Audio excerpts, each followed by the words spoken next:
નમસ્કાર, તમે જોઈ રહ્યા છો મારો વાત ન્યૂઝ। કમોસમી વરસાદે ખેડૂતોની કમર તોડી વડનગર કોંગ્રેસે માગ્યું વિશેષ રાહત પેકેજ અને દેવા માફીની માંગ સાથે આવેદનપત્ર આપ્યું। ગુજરાતભરમાં છેલ્લા કેટલાક દિવસોથી પડેલા કમોસમી વરસાદે ખેડૂતોના મગફળી, કપાસ, ડાંગર સહિતના ખરીફ પાકોને ભારે નુકસાન પહોંચાડ્યું છે। અનેક જિલ્લામાં પાક જમીનદોસ્ત થતાં ખેડૂતો પર આર્થિક સંકટના વાદળો ઘેરાઈ ગયા છે। ગુજરાત પ્રદેશ કોંગ્રેસ સમિતિએ રાજ્ય સરકારને તાત્કાલિક સર્વે કરી પાક નુકસાનના વળતર માટે વિશેષ રાહત પેકેજ જાહેર કરવાની માંગ કરી છે। કોંગ્રેસે આરોપ લગાવ્યો છે કે છેલ્લા 7 સિઝનમાં રાજ્યના ખેડૂતો વાવાઝોડા, અતિવૃષ્ટિ અને કમોસમી વરસાદના ભોગ બન્યા છે, છતાં સરકાર ફક્ત રાહત પેકેજની જાહેરાત સુધી સીમિત રહી છે। હકીકતમાં ખેડૂતોને જાહેર થયેલી રકમનો 30 થી 35% હિસ્સો મળે છે। કોંગ્રેસે જણાવ્યું હતું કે ગયા વર્ષે જુલાઈ-ઓગસ્ટ 2024 દરમિયાન અતિવૃષ્ટિ, ઓક્ટોબર 2024ના કમોસમી વરસાદ અને હાલના વરસાદે ખેડૂતોની હાલત વધુ ખરાબ બનાવી છે। ઘણા ખેડૂતો પાક લોન ભરવામાં અસમર્થ છે અને આવનાર શિયાળુ વાવેતર માટે બિયારણ, ખાતર ખરીદવા પણ મુશ્કેલી અનુભવી રહ્યા છે। વડનગર કોંગ્રેસે રાજ્ય સરકારે તાત્કાલિક પગલાં લેવાની માંગ કરી છે। 2020થી બંધ રહેલી પાક વીમા યોજના ફરી શરૂ કરવામાં આવે, ખેડૂતોના દેવા માફ કરવામાં આવે, ટેકાના ભાવે ખરીદીમાં ભેજ ધરાવતી મગફળી સ્વીકારવાની વ્યવસ્થા કરાય અને શિયાળુ સિઝનમાં ખાતરનો પૂરતો જથ્થો ઉપલબ્ધ કરાય। કોંગ્રેસે વધુમાં યાદ અપાવ્યું કે યુપી સરકારે અગાઉ દેશભરના ખેડૂતોના 78,000 કરોડના દેવા માફ કર્યા હતા। તેવી જ રીતે ગુજરાત સરકારે પણ સંવેદનશીલ વલણ દાખવી ખેડૂતોને આ સંકટમાંથી બહાર કાઢવા મદદ કરવી જોઈએ। તાલુકા અને વડનગર શહેર કોંગ્રેસ સમિતિ દ્વારા છેલ્લા ઘણા સમયથી અવલોકન કરવામાં આવી રહ્યું છે। ખેડૂતોની દશા દિવસે દિવસે ખરાબ થતી જાય છે।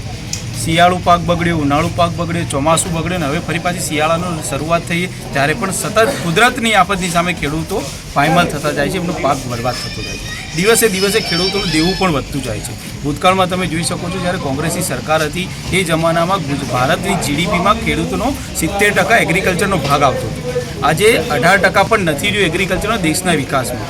આજે ખેડૂત પોતાનું ઘર ચલાવવા માટે 2 સમયના ખાવાના પણ ઘણા ખેડૂતોને આપવા પડે છે। ખેડૂતોને મરવાના આપણે જોઈએ છે, આત્મહત્યા કરવાના ઘણા બધા કિસ્સા સામે આવી રહ્યા છે। એટલે આ ઉગ્ર આંદોલન ખેડૂતો વતી અમે કોંગ્રેસ સરકાર તરફથી અને કોંગ્રેસ વડનગર તાલુકા કોંગ્રેસ સમિતિ તરફથી મામલતદાર સાહેબશ્રીને આજે આવેદનપત્ર આપ્યું છે અને મુખ્યમંત્રી સુધી અમારો મેસેજ પહોંચાડવા માટેનું એક આયોજન કર્યું છે કે જેમાં તાત્કાલિક ધોરણે ખેડૂતોનો સર્વે નહીં, હવે તાત્કાલિક એમનું દેવું માફ કરવામાં આવે, એમને યોગ્ય એમના પાક પ્રમાણે વળતર ચૂકવવામાં આવે એવી અમારી માંગણી છે। અને જો આ દિન 10માં આ વસ્તુ નહીં થાય તો આવનાર સમયમાં કોંગ્રેસ ગામડે ગામડે જઈ વધુ ઉગ્ર આંદોલન કરવા માટે પણ ચીમકી આપે છે અને ચક્કાજામ કરવા માટેની પણ અમારી તૈયારીઓ છે।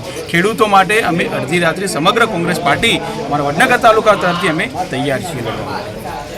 શહેર કોંગ્રેસ સમિતિ વતી ખેડૂતોનું દેવું અને ખેડૂતોને પાકના અંદર વળતર મળે એના માટેનું અમે આવેદનપત્ર વડનગર તાલુકા કોંગ્રેસ સમિતિ અને શહેર સમિતિ વતી તમામ કાર્યકરો ઉપસ્થિત રહ્યા। એમાં પ્રદેશના મહામંત્રી ભાઈ મુકેશભાઈ અને અમારા જિલ્લાના મહામંત્રી અમરસિંહભાઈ, તાલુકા પ્રમુખ જયસિંહભાઈ, શહેર પ્રમુખ ધવલભાઈ અને તમામ કાર્યકરો, નગરપાલિકાના કોર્પોરેટર અમારા હપુજી, તાલુકા ડેલિગેટશ્રીઓ તમામ હાજર રહી અને આવેદનપત્ર આપ્યું છે કે ભાઈ આવનાર સમયની અંદર ખેડૂતોનું દેવું માફ કરે સરકાર।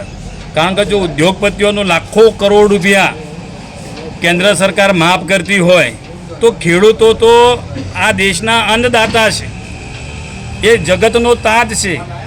સમગ્ર ચોમાસાની અંદર આખું ચોમાસું વરસાદ આવ્યો, એના અંદર કારણે ખરીફ પાક પણ નિષ્ફળ ગયો, રવિ પાક વાયો, એની અંદર આ કમોસમી વરસાદ આવ્યો, એના કારણે રવિ પાક પણ ઉગતો અને ઉગતો બગડી ગયો। એટલે ખેડૂત અત્યારે દેવાદાર થતો જાય છે દિવસે દિવસે અને ખેડૂતની જે સ્થિતિ છે એ બેહાલ થઈ ગઈ છે।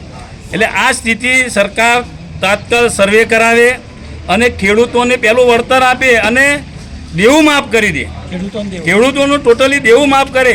ભૂતકાળની અંદર કોંગ્રેસ સરકારે યુપીએ 1 મનમોહનસિંહ સરકારે 72,000 કરોડ રૂપિયાનું દેવું માફ કર્યું હતું અને ભારતીય જનતા પાર્ટીની કેન્દ્ર સરકાર લાખો કરોડો રૂપિયા ઉદ્યોગપતિઓનું માફ કરે છે। એટલે અમારી તો માગણી એ છે ખેડૂતો વતી કે ભાઈ ખેડૂતોનું તમે દેવું માફ કરો અને ખેડૂતોને જીવતા રાખો, નહીતર ખેડૂતોને ના છૂટકે આત્મહત્યાઓ કરવી પડે છે। ખૂબ ગંભીર પરિસ્થિતિ છે આજે ગુજરાતની અંદર। ગામડામાં તમે જઈને જુઓ તો ખેડૂતો બેહાલ છે, કેવી સ્થિતિની અંદર જીવે છે એ તમને જોવા મળશે।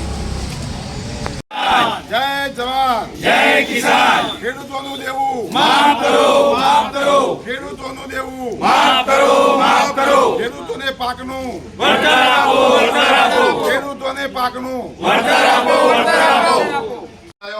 તો ઉનાળુ પાક આપવાનો નિષ્ફળ ગયો, ખેડૂત રાતા પર ડોહા મારવા આવ્યો, 1 રૂપિયા વળતર મળ્યું નહીં. ચોમાસામાં એક ધારો વરસાદ આવ્યો, કોઈ વાવેતર કર્યું ના કર્યું, કરીએ નિષ્ફળ ગયું. નિષ્ફળ એનું પણ વળતર મળ્યું નહીં. અને પાછો અત્યારે રવિ પાકમાં અમે રાયડો અને એ બધું ઉગાડી દીધું અને વરસાદ પડ્યો કમોસમી એટલે એ પણ નિષ્ફળ ગયું. તો અમારી ત્રણેય સિઝન નિષ્ફળ ગઈ છે. તો અમે મુખ્યમંત્રી સંબોધીને આવેદનપત્ર આપીશું આપને. અમારી આ લાગણી અને માગણી આ મુખ્યમંત્રી પહોંચાડજો. અમારી એક જ વાત છે કે સર્વે બર્વે નહીં, હવે સીધું દેવું નાબૂદ કરો. અમારા ખેડૂતને જે પણ બેંકોનું મંડળીઓનું જે પણ ધિરાણ છે એ સંપૂર્ણ નાબૂદ થશે તો ખેડૂત જીવશે ને ખેડૂત આત્મહત્યા કરવા સિવાય રસ્તો બચતો નથી.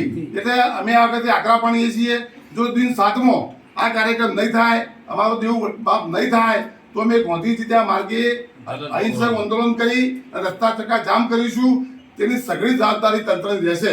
એટલે અમે હવે ખેડૂતો કોઈ પણ ભોગે બચીએ નથી. અને આજે વડનગર તાલુકા કોંગ્રેસ સમિતિ એ ખેડૂતો વતીથી આપને તંત્રને જાણ કરે છે કે અમે યોગ્ય કાર્યવાહી કરી અને ખેડૂતો બચાવવાનું કામ કરે.